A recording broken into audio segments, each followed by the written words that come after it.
eu quero apontar aqui para os irmãos algo importante que aparece aqui nessa instrução. Estamos caminhando nas instruções de Deus, nas orientações que Deus dá a Noé. Ele diz o seguinte: das aves segundo as suas espécies, do gado segundo as suas espécies, de todo réptil da terra segundo as suas espécies, 2 de cada espécie, o texto diz, virão a ti. O que nós temos aqui parece ser, é curioso, porque o texto de Gênesis não enfatiza tanto isso. O texto de Gênesis não mostra o milagre implícito aqui. Mas parece, pelo que nós vemos aqui, parece que Noé não teve que sair pelas florestas. Isso seria impossível até. Noé não teve que sair pelas florestas com um laço na mão, né, e ir pegando um bicho de cada espécie, macho e fêmea, e trazendo para a arca. Não teve que fazer isso. Ele não teve que sair aí fazendo armadilhas para pegar pássaros e colocar na arca. Seria impossível isso. Imaginem só, pobre, o coitado do Noé, já idoso, né, com os seus filhos pelas florestas, né, e as suas esposas ali pelas florestas, tentando pegar os bichos. Seria impossível fazer isso. Então o que nós temos aqui, quando nós olhamos aqui, nós descobrimos que há um milagre de Deus aqui. O texto diz, eles virão a ti. E quando nós olhamos para essa expressão, eles virão a ti, nós vemos a soberania de Deus sobre a sua criação. Quem conduz a criação? Quem dirige a criação? Quem controla as coisas que foram criadas? Quem dirige os passos de uma onça no meio do mato? Quem desenha a trajetória de um pássaro no céu? Quem controla os pássaros, permitindo que eles caiam ou não? Quem dirige a rota das estrelas, dos planetas? Quem dirige os rumos dos asteroides que há por aí, nesse universo? Quem dirige todas essas coisas, todos esses detalhes? Nós olhamos para esse texto e aprendemos, o Senhor dirige, o Senhor controla a sua criação, de alguma forma que nós não entendemos, de alguma maneira sobrenatural que nós não podemos compreender. Um dia Noé estava ali, com a arca pronta, ele olhou ali ao longe, e ele viu ali ao longe, animais chegando, aos pares, juntos. Deus havia movido o coração deles, milagrosamente. Deus mostrou o caminho. Deus mostrou a direção. Deus foi impulsionando aqueles animais todos. As aves foram chegando. E os animais chegando e caminhando juntos, em ordem. Um atrás do outro ali. Serenos. Deus abrandou o coração deles. Deus tirou do coração deles o medo. Deus tirou do coração deles a fúria, o ódio, o rancor que nós vemos nos animais selvagens. Deus tirou essas coisas e os abrandou, e eles vieram serenos, como que domesticados, caminhando ali juntos na direção da arca, e foram entrando um a um ali. Eu fico imaginando Noé abrindo a porta, correndo para abrir a porta naquele instante, e os animais entrando exatamente ali nos seus lugares. Quem sabe tenha surgido aí, né, aquela tarefa das aeromoças, né, ali, apontando para lá e para cá. Você já viu nos aviões as moças fazendo isso? Né? Talvez tenha nascido aí, talvez as noras de Noé tenham inventado essa ideia, né? E aí ele apontando, você leão fica lá, você ali, e vão aí tomando os seus lugares, dirigindo todos ali, para que não entrassem nos lugares errados. Havia compartimentos diferentes na arca, havia o compartimento dos animais. Eles deveriam entrar nos compartimentos certos, e eles todos foram naquela direção e se alojaram ali, e entraram nas suas jaulas e ficaram ali serenos, aguardando durante 7 dias, até que a chuva começou. E quando olhamos para isso, vemos o nosso Deus maravilhoso, dirigindo a sua criação, dirigindo o coração das feras, apontando a direção para elas. E quando eu olho para isso, irmãos, quando eu leio algo assim, eu não consigo deixar de relacionar isso por analogia. Claro, o texto não fala sobre isso. O texto não requer necessariamente essa reflexão que eu vou fazer agora. Mas o texto evoca, né? O texto traz à nossa mente verdades espirituais, soteriológicas magníficas. Por quê? Porque nós também éramos animais selvagens. Nós éramos arredios. Nós éramos ferozes. Ninguém podia falar da verdade para nós. Ninguém podia se aproximar de nós e falar sobre a verdade. Ninguém podia fazer isso. Porque isso fazia com que o nosso rosto se fechasse. Se alguém falasse sobre a verdade, sobre a cruz, sobre a salvação para nós, isso fazia com que o nosso coração imediatamente se trancasse atrás de portas de ferro, de aço, e o nosso rosto se desfigurasse. E nós então éramos tomados de rancor e de ódio contra a pessoa que mencionava essas coisas. Não podíamos ouvir isso. Éramos animais terríveis, feras terríveis, e não conhecíamos o caminho. Não sabíamos a direção da arca da salvação. E nem queríamos saber. Mas um dia, por um milagre gigantesco, inexplicável, nós não entendemos até hoje o que aconteceu. Alguma coisa aconteceu, não sabemos o que. Nós sentimos o sopro, mas não sabemos explicar de onde ele veio. E escutamos a voz, mas não podemos descrever a sua doçura, nem o seu tom. Nós sabemos que algo aconteceu, algo moveu, algo aconteceu dentro da gente. Escamas caíram dos nossos olhos, os ferrolhos do nosso coração se romperam, se quebraram, e nós ouvimos a voz do Salvador, dizendo: vem. E nós não entendemos como, nós começamos a caminhar. E Ele foi nos apontando a direção, e fomos indo, até que chegamos na arca da cruz. E nos prostramos, humildes, domesticados, e fomos salvos. Não conseguimos entender isso. O que eu era e o que eu sou agora. Como eu vivia antes e como eu vivo agora. Essa graça que moveu os animais nos dias de Noé, essa graça foi redobrada, triplicada, quadruplicada na minha história. Ela também me amansou e me tirou da selva do pecado, da imundícia terrível, da escuridão, e me guiou na direção da verdade e me trouxe para junto do Salvador. Nós não vemos essa realidade aqui, nessa dimensão que estou dizendo, nessa dimensão humana que estou dizendo, nessa dimensão salvífica, espiritual que estou apontando aqui. Mas o Senhor Jesus falou sobre isso, certa vez. No capítulo 6 de João, ele menciona isso pelo menos 3 vezes. E é interessante observar, veja o que diz João 6. Em João, no capítulo 6, são textos belíssimos. Muitas pessoas desfiguram esses textos, falam que eles dizem respeito a todas as pessoas que há na terra. Eu já vi pessoas dizendo que esses textos que eu vou ler agora são aplicados a todas as pessoas que há no mundo, todas elas, que é um imenso absurdo. Vejam o que diz João 6, veja o que diz o versículo 35, o Senhor Jesus está conversando aqui com as pessoas, e Ele vai falar sobre esse milagre grandioso. Ele diz assim, versículo 35, declarou-lhes pois Jesus, João 6, 35, declarou-lhes pois Jesus: eu sou o pão da vida, o que vem a mim jamais terá fome, e o que crê em mim jamais terá sede. As pessoas têm um problema sério hoje em dia, e esse problema é a fome e a sede. Mas não é a fome e a sede do estômago, é a fome e a sede do coração. E não existe alimento nesse mundo que mate a fome e a sede do coração.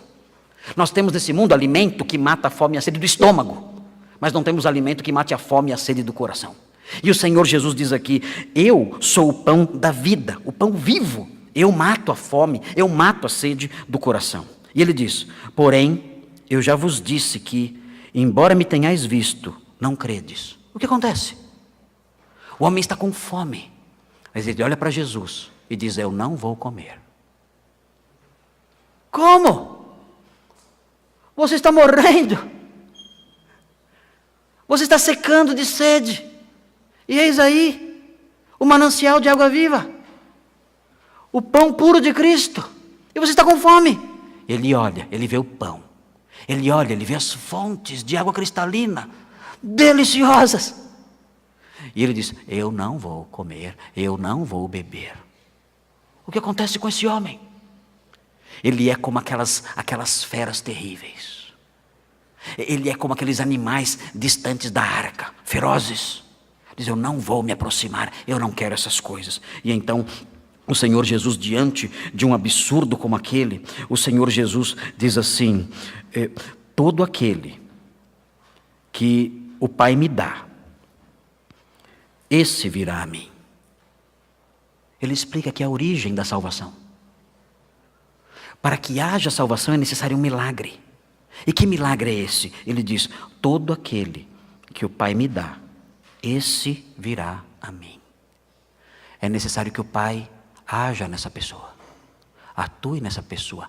Se Ele fizer isso, se Ele me der alguém, a evidência que nós temos de que Ele me deu esse alguém, é que esse alguém virá a mim, como aqueles animais foram até Noé. A evidência de que o Pai me deu alguém, é que essa pessoa me buscará.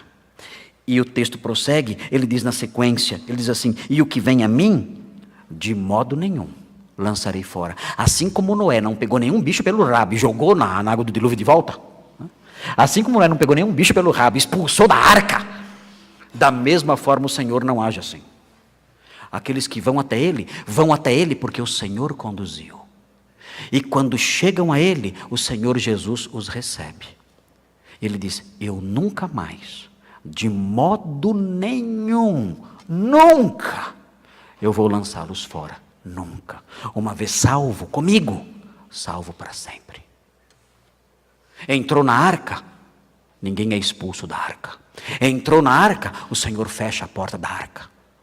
Não será expulso, permanecerá comigo para sempre. Foi o Pai que milagrosamente abrandou aquele coração e dirigiu aquele coração. E aquela pessoa se aproximou de mim. E quando se aproximou de mim, fez isso porque o Pai a conduziu. E essa pessoa não será expulsa, nunca. Ela ficará comigo para sempre. No capítulo 6 o Senhor continua.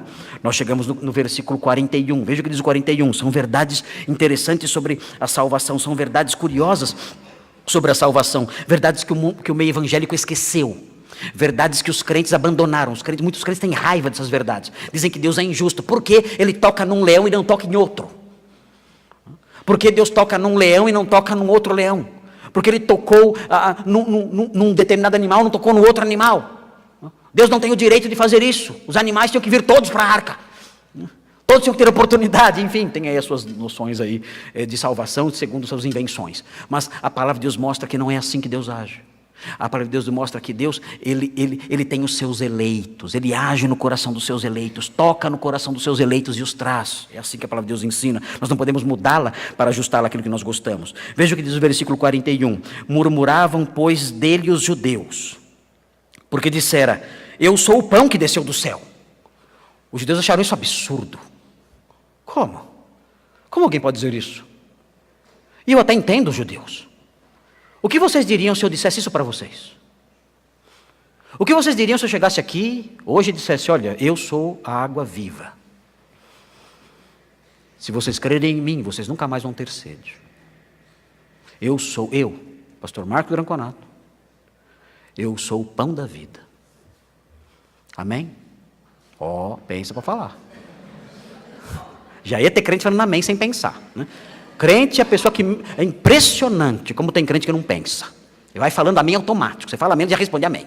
Fala aleluia, já responde aleluia. Pensa para responder. Amém? De forma alguma. Você é louco, pastor. Como você pode dizer que você é o pão da vida que desceu do céu? Você enlouqueceu? Foi exatamente isso que Jesus disse. Ele disse: eu sou o pão vivo que desceu do céu. Ele disse isso, ele não era louco. E quando ele disse isso, os judeus disseram: esse homem não pode falar isso. Isso é um grande absurdo. E eles estavam certos, do ponto de vista humano. Como alguém pode falar isso? E eles não racionalizam. Eles dizem o seguinte no versículo 42. E diziam: não é este Jesus, o filho de José? Nós conhecemos a família. Nós conhecemos a sua família, sabemos onde você mora. Conhecemos seu pai e a sua mãe. Acaso não lhe conhecemos o pai e a mãe? Ele mora aqui com a gente, em Nazaré, virando a esquina ali. Como ele pode falar que ele é o pão vivo que desceu do céu? Ele perdeu o juízo. É absurdo isso. Não faz sentido. E prosseguem: como diz desci do céu? Um nazareno. Um homem simples como esse. Filho de Maria e de José. Carpinteiro. conhecemos seus irmãos, ele cresceu entre nós, nós vimos ele aqui brincando na rua com as outras crianças. Como ele pode dizer, eu sou o pão puro que desceu, eu sou o pão vivo que desceu do céu? Como ele pode falar isso? Não faz o menor sentido. Jesus concorda. Realmente é impossível vocês crerem em mim. Impossível. Ele diz no versículo 43, respondeu-lhes, não murmureis entre vós. Parem de reclamar e de falar mal. Eu vou explicar o que está acontecendo. Vou explicar por que vocês não creem em mim. E ele explica. Ninguém pode vir a mim. Ele diz no versículo 44. Se o Pai que me enviou não o trouxer. Há uma razão para a rejeição de vocês. Há uma razão para a dúvida e o questionamento de vocês. É um questionamento inteligente. É um questionamento correto. Verdade. Eu sou mesmo filho de Maria e de José. Moro realmente ali, virando a esquina. Cresci aqui, brincando com as crianças. É verdade. Vocês têm razão. A visão de vocês é verdadeira. Vocês não conseguem entender o algo mais, o que existe além disso, o fato de eu ser o Filho de Deus, o pão vivo que desceu dos céus, a água viva. Vocês não conseguem entender isso por uma razão só. Não é pela observação, pela falta de inteligência. Não, vocês são muito inteligentes. São capazes de perceber as coisas. Eu noto isso. Vocês disseram coisas certas. Eu sou realmente filho de Maria e de José. E vocês me conhecem. Mas o que falta a vocês é um milagre especial. Ninguém pode vir a mim se o Pai que me enviou não trouxer. O problema de vocês é um só. O Pai não trouxe vocês a mim. E ninguém pode vir a mim se isso não acontecer. Assim como nenhum animal no meio da floresta jamais iria para a arca, se Deus não movesse o seu coração, da mesma forma, nenhum ser humano pode vir a mim, se o Pai não o trouxer. Sabe por que você veio até Jesus? Você pode dizer, eu sou muito esperto. Eu tenho uma percepção especial. Eu entendo coisas que os outros não entendem. Você não sabe como eu sou rápido em perceber as coisas. Meu amigo, minha irmã, meu irmão, você era como um animal selvagem, só isso. Se você se aproximou de Jesus um dia, foi somente porque o Pai trouxe você só. Foi somente porque Ele moveu o seu coração, tirou você daquela floresta, daquele pântano, e trouxe você para a arca da cruz, só por causa disso. Aqueles animais não podiam dizer obrigado, você pode.